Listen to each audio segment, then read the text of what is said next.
바로 그룹 빅뱅의 리더이자 프로듀서죠. 거짓말, 마지막 인사, 하루하루부터 솔로곡 하트 브레이커, 삐딱하게 네가 뭔데까지 정말 진짜 많다. 셀 수 없을 정도로 수많은 히트곡을 만들어낸 천재 아티스트 지드래곤입니다. 7년 4개월 만에 솔로 앨범으로 돌아와서 저도 너무나 반가웠는데 노래도 역시더라고요. 네, 맞습니다. 지난 10월 31일 정말 많은 사람들이 고대하던 신곡 파워가 공개가 됐는데요. 전 세계적인 한 음원 차트에서요. 대만, 홍콩, 핀란드, 베트남, 몽골, 오만 등 15개국에서 1위를 차지하면서 아, 역시 지디는 지디다라는 말이 나오기도 했죠. 그 지드래곤이 왜 지금은 뭐 시대의 아이콘이다, 뭐 스타들의 스타로 통하긴 하지만 제가 알기로는 꼬마 룰라에서 이상민 씨 역할을 했었던 그 장면이 저는 아직도 기억이 나요. 맞습니다. 이 룰라가 날개 잃은 천사로 한창 인기를 끌던 1995년 룰라의 키즈 버전인 꼬마 룰라가 있었는데 바로 여기에 지드래곤이 있었던 겁니다.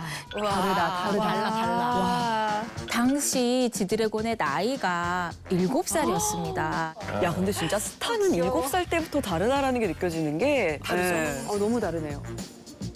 실제로 이 지드래곤의 어머니는 아들의 재능을 일찍이 알아보고 다양한 오디션 대회에 자주 이제 데리고 다니면서 참가를 시켰다고 합니다. 가족과 스키장에 놀러 갔다가 우연히 춤 경연 대회가 하는 걸 보고 8살의 나이로 올려 보냈는데 나이 많은 형들이 다 제치고 1위를 했다고 합니다. 그 정도 돼야 되는구나. 그렇죠. 근데 이 대회의 사회자가 다름 아닌 이수만 씨가 마이크를 잡고 있어요. 어머나. 자, 뭔가 그 SM의 매 눈에 좀 포착됐을 것 같다는 예감이 좀 드는데 가만히 놔뒀을 리가 없잖아요. 그렇죠. 바로 자신의 회사인 SM 엔터테인먼트로 지드래곤을 영입했습니다. 그로부터 약 5년 동안 연습생 생활을 하게 된 거죠. 그럼 빅뱅이 데뷔한 YG 엔터테인먼트가 아니라 SM 엔터테인먼트에서 먼저 그럼 연습생 생활을 시작했던 거네요. 네, 시작은 SM이 왔습니다. 근데 어느 날 우연히 접한 랩의 매력에 푹 빠지게 된 거죠. 그래서 당시 진우션, 네, 이 힙합 듀오가 운영하던 힙합 아카데미에 다니다가 양현석 씨의 눈에 띄어서 2002년 YG 엔터테인먼트로 정식 이적하게 되는데 GD한테는 YG가 훨씬 더 맞는 조각이었던 것 같아요. 마침내 다가온 결전의 날. 저 장면. 어리다. 네. 입이 소란스럽다. 하나는 제대로 하라고 그랬지. 그렇게 하면 100번에도 소용없다니까. 혼난다. 생각하고 말해주는 건 똑바로 알아차리고 해야 될 거 아니야. 대성과 현승이 안무를 제대로 익히지 않은 탓이다. 니네가 이러지 않을 거였으면 어제 형 찍고 있을 때 니네 둘이 맞춰봤어야 될 거 아니야. 안무를 까먹는 게 어딨어. 말이 돼? 제정신이야. 대성아. 귀요미였네. 2시간 후에 하는데 안무를 까먹는 게 말이 되냐고. 어머머. 야. 대성이 여드름 보니까 진짜 풋풋했다. 어머. 네. 아이돌이 된다는 건 참 쉬운 일이 아니네요. 근데 진짜 저 간절함이 결국 지금의 지드래곤을 만들어낸 게 아닐까 싶습니다. 내후년인 2026년 같은 경우에는 이 지드래곤이 데뷔한 지 20주년이 되는 벌써? 해라고 해요. 2026년이 되면 저희가 데뷔 20주년. 이 팀 아니면 또 언제 20주년을 맞겠어요. 뱅이랑 그룹은 계획은 있습니다.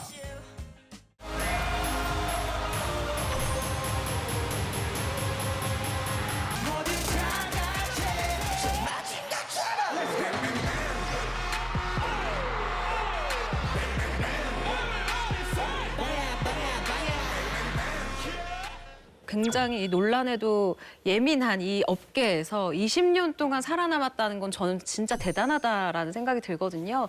특히나 이 GD가 2026년에는 특별한 활동을 계획하고 있다라고 스스로 이야기를 하니까 앞으로 더 자랑스러워할 일만 남은 것 같습니다. 네, 다음으로 소개해 주실 스타는 데뷔 전부터 여자 빅뱅이라는 별명으로 주목받은 걸그룹이라고 들었는데요. 네, 걸크러쉬라는 새로운 컨셉으로 가요계를 평정한 그룹, 바로 2NE1입니다. 2NE1의 등장은 그 당시에 걸그룹에 대한 고정관념과 공식 자체를 완전히 흔들었다고 볼 수 있는데 그만큼 K-팝의 역사를 새로 쓴 지금도 제가 볼 때는 대체 불가한 걸그룹입니다. 네, 그리고 저도 기억이 나는 게 2NE1은 등장과 동시에 조금 확 눈에 띄었던 게 빅뱅과 함께 부른 또 CM송 롤리팝 이거 기억하시죠? 이 알죠, 곡이 알죠. 정말 큰 인기를 끌었는데 이게 데뷔하기도 전의 곡이에요.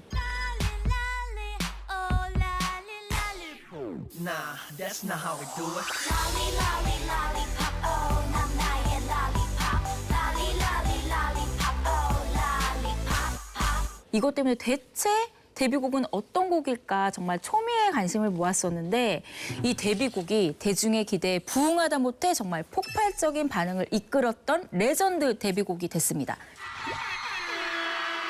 아, 이거 시작부터 기억난다. 지금 봐도 진짜 지금 활동하는 사람들 같아. 진짜, 와. 저 패션 봐.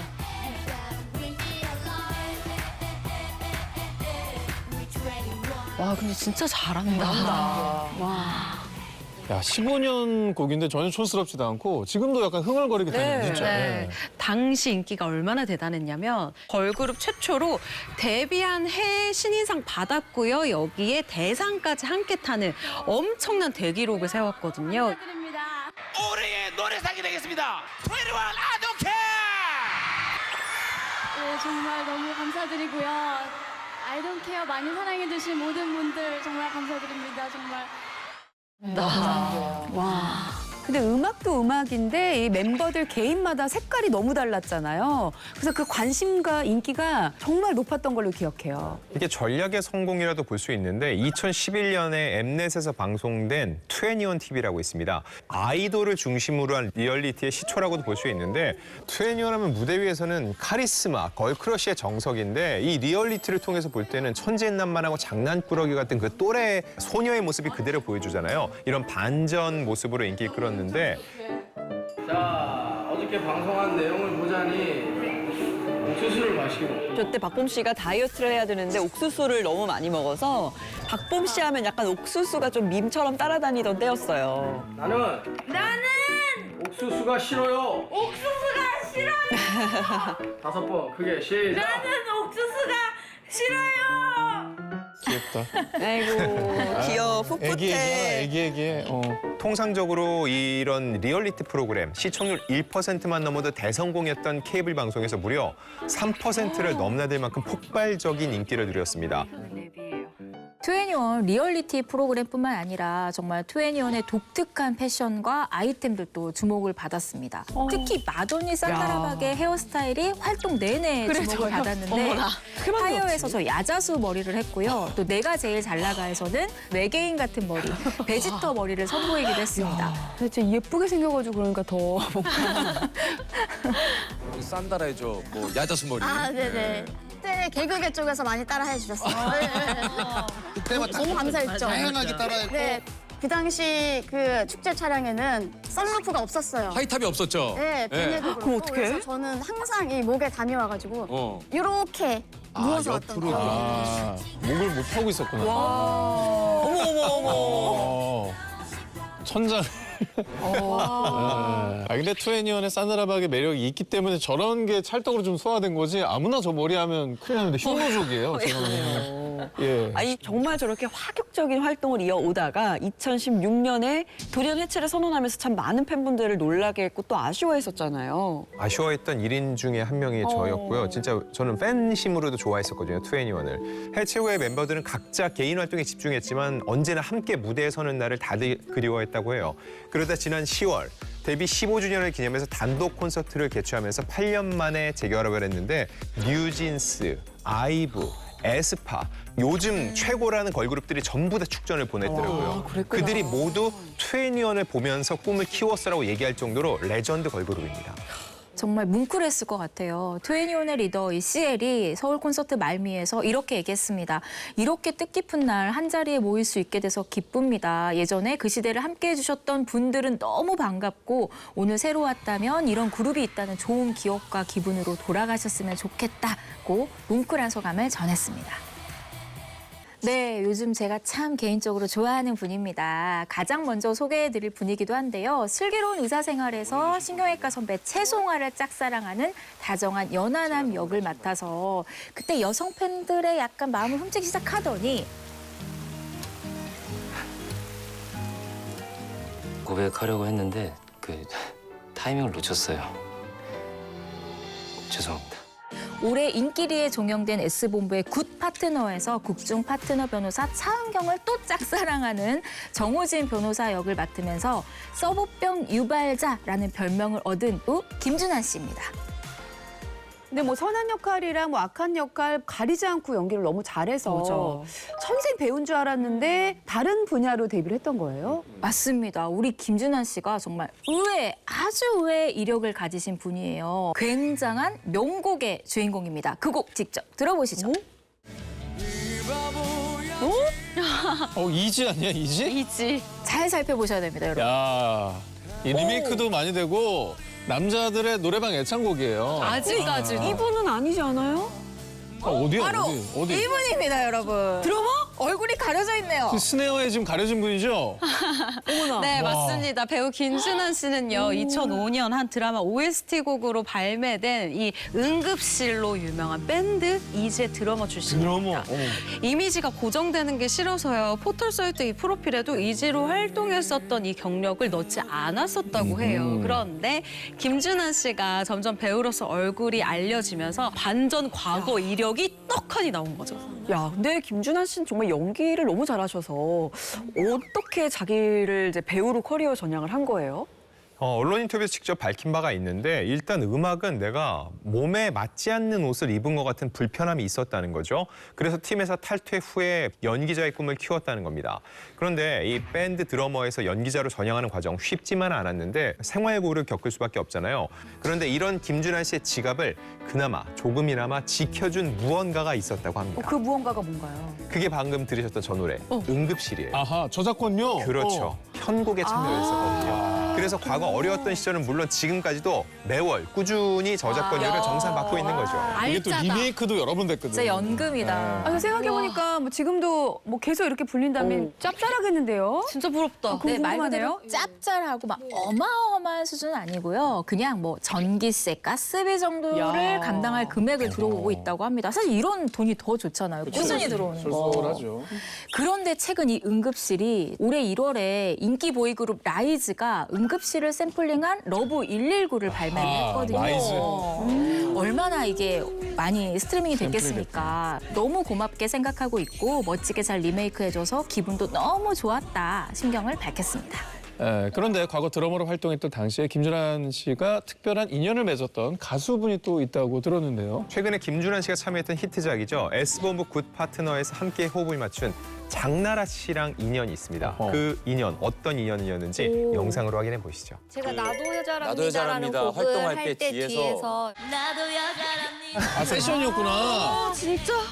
있을 때면 부드럽고 약해지는 마음. 야, 근데 20년이라는 세월을 지나서 드라마의 파트너로 만났다는 게 정말 놀라운 인연이네요. 실제로 장나라 씨가 인터뷰를 통해서 얘기를 했는데 저는 기억을 못했는데 김준한 씨가 얘기를 하더라. 그래서 찾아보니까 진짜에서 깜짝 놀랐다. 살면서 많은 분을 만나는구나 싶다라고 했는데 결국 장나라 씨도 잘 살아왔다는 거예요. 다들 후배들이 좋은 기억을 갖고 있다는 거죠. 근데 밴드로 데뷔했던 만큼 가수 활동을 다시 하고 싶은 생각도 없지 않을 것 같긴 해요. 예. 그렇죠. 김준한 씨가 이 음악은 맞지 않은 옷 같다고 했었잖아요. 근데 생각이 좀 바뀌신 것 같습니다. 다시 한번 가수 활동을 해보고 싶다는 의지를 밝혔거든요. 예전에는 배우가 되고 싶어서 음악을 일부러 배제하려는 고집이 있었는데 조금 더 다양한 모습을 보여드리고 싶다라고 얘기를 했어요. 야, 근데 우리 다음 작품에서 좀 노래 부르는 씬을 좀 넣어주시면 좋겠다 이런 생각도 들고요. 가수 김준한 씨의 모습도 기대하겠습니다. 자, 배우가 아닌 다른 분야로 데뷔한 스타. 이번에 또 소개해드릴 분은 누구인가요? 네, OTT 시리즈 트렁크에서 공유 씨와 미스터리 멜로의 도전에 기대를 한 몸에 갖고 있는 믿고 보는 배우 서현진 씨입니다. 와, 서현진 씨가 데뷔했을 때는 저는 기억해요. 제가 학창 시절에 굉장히 유명했던 그룹이고 네네. 걸그룹 밀크 맞죠? 네, 맞습니다. 서현진 씨가 2001년 제2의 SES라는 수식어를 얻으며 인기를 얻은 걸그룹 밀크의 무려 리드 보컬이었죠. 안녕하세요, 밀크의 막내 현진이입니다. 와, 애기다. 진짜 예쁘다. 그래서 저도 보니까 기억나요. 걸그룹 밀크. 또 특히나 서현진 씨가 당시에도 너무 예뻐서 약간 유진 씨랑 데뷔될 느낌으로. 그러니까 보니까 좀 센터 위치예요, 그죠? 센터죠. 네, 센터를 비주얼 담당했었네요. 센터. 네, 맞아요. 청순 가련이라는 게 이런 건가 생각이 들 정도로 완성형 청순 비주얼을 자랑했었거든요. 서현진 씨가 과거 걸그룹이었다는 사실을 모르는 분이 굉장히 많을 정도로 이전에 연기를 굉장히 잘하는 배우로 더 많이 알려졌잖아요. 그런데 어쩌다가 아이돌로 데뷔를 하시게 된 걸까요? 17살 어린 나이에 정말 우연히 이것으로 소속사에 눈에 띄어 데뷔하게 됐는데 과연 이것이 뭔지는 서현진 씨의 목소리로 들어보시죠. 길거리 캐스팅이 한참 많던 시절이었어요, 그때가. 그때 당시에 또 2대 거리를 친구들이랑 3명이서 걷고 있었거든요. 근데 그때 이제 SM에 계신 길거리 캐스팅 하시는 분한테 사실 정말 길거리 캐스팅을 한두 번 당하셨을 것 같지가 않아요. 근데 노래도 굉장히 좀 히트했던 것 같은데 어느 순간 좀 활동을 종료했던 기억이 나거든요. 네, 밀크는 Come to Me, 크리스탈 이런 히트곡을 내면서 약 1년 동안이랑 짧게 활동을 했는데 2003년 1집 활동을 끝내고 2집을 준비하던 중에 한 멤버의 갑작스런 무단 이탈로 인해서 돌연 해체를 하게 됐던 겁니다. 근데 밀크가 2집을 준비하다가 해체했다고 했잖아요. 근데 이때 굉장한 곡을 놓쳤다고 들었어요. 뭐지? 자, 밀크의 2집 타이틀곡이 바로 소녀시대의 데뷔곡 다시 만난 색이었어요. 어머.